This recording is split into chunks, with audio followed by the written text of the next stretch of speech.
Hey everyone, this is Phoebe Wild with BGG News, and I'm here at BGG.CON 2015 with Gil Hoover from Formal Ferret Games. Hello, how's it going? Yeah, good, thanks.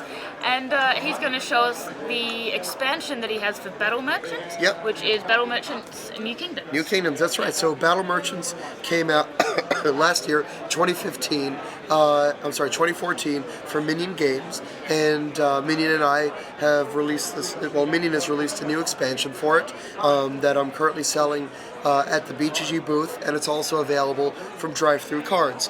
So a little bit about Battle Merchants, if you haven't already played it. In the game there's these races at war, orcs, elves, dwarves, and hobgoblins, but you don't care who wins the war, you're just selling weapons, and the richest player at the end of the game wins. So the original game had this set of kingdom cards that changed the game in certain ways, and New Kingdoms, as you might expect, and excuse me, I have a little bit of concrete. Yeah, it's Saturday. We're all getting. It's Saturday. It's starting to spread. So New Kingdoms is mainly a new set of kingdom cards that add all sorts of new flavor and spice to the game.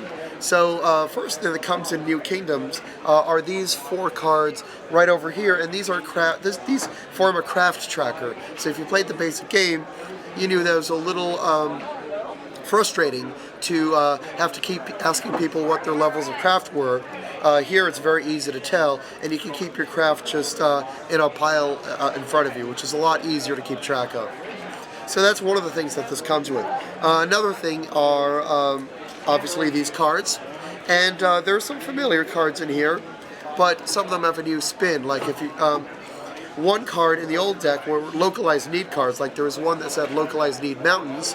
You could just pick up this card that gave you this tile that gives you extra money every time you sell to the mountains. This card that replaces it lets you choose the tile, and that's important because one thing about the New Kingdoms deck, it's bigger. And whereas in the old game, you went through the same cards every game. In the new game, you actually shuffle out certain cards, so you always play with a subset of the deck, so it's a little different every time. So you don't know how many localized need cards there are going to be in the game.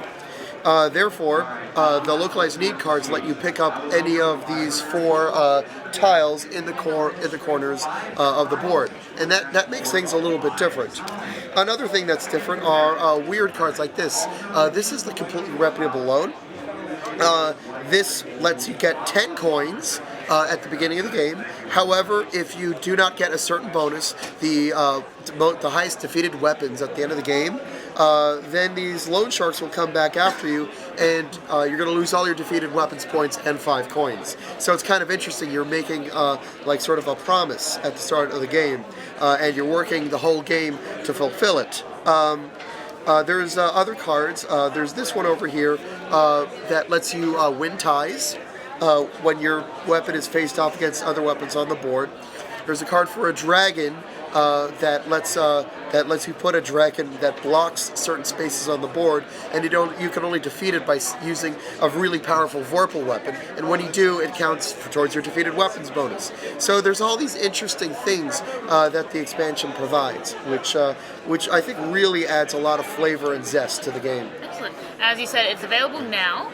When did it come out? It came out a few months ago. I would say in I want to say May. Excellent. Is when the expansion came out, and so the game comes with this card that you can cut out to provide little tiles. But at the convention, as part of the convention special, we're selling these little mounted tiles, so you don't need to cut anything out, and they feel a little bit better. The expansion also comes with a couple of little rules that you can port to your base Battle Merchants game if you'd like. One is, if you're ever out of money, you can spend a whole action to get money, which is something that the base game, people kind of wanted to see in the base game. And the other is, if you have Vorpal weapons during a repair phase, they get you a little more money, and that's also been a rule that's been really well received. And if you go to the game's BGG page, Battle Merchants BGG page, you can see, you can read about these rules and how they can fit into the base game. And if you don't know the base game, play it because I think it's fantastic. Cool. Well, thank you very much for the overview. Thank you so much, Phoebe.